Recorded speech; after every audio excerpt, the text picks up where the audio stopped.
guys, I'm not good in English, but I would like to share my experience.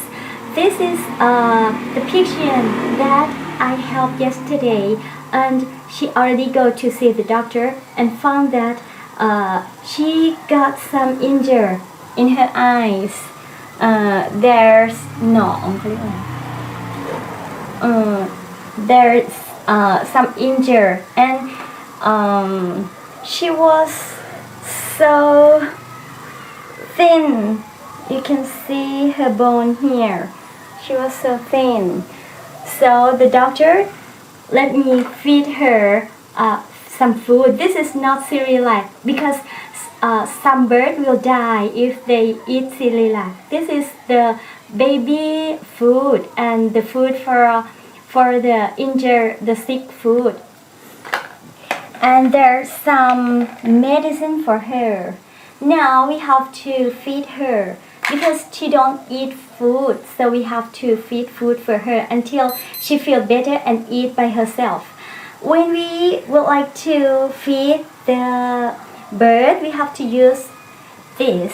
It is like a pipe, and when we use this, we have to be careful. Use the pipe in the right way, because if it's not the right way, the pipe will go through the windpipe and the bird will die. So we have to be careful. Open her mouth and see where's her windpipe. That is in the middle of her tongue. So we have to use the pipe at the right or left side. When we see the windpipe in her mouth, we have to avoid the windpipe. And after that, we will feed the food for her. Dry this and dry the pipe. After that, we have to see.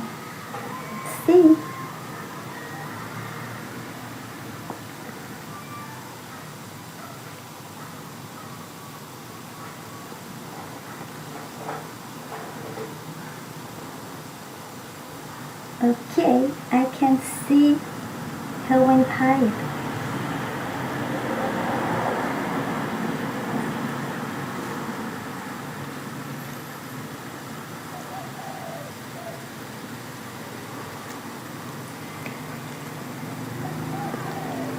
And feed her like this. Thank you for watching. Bye bye.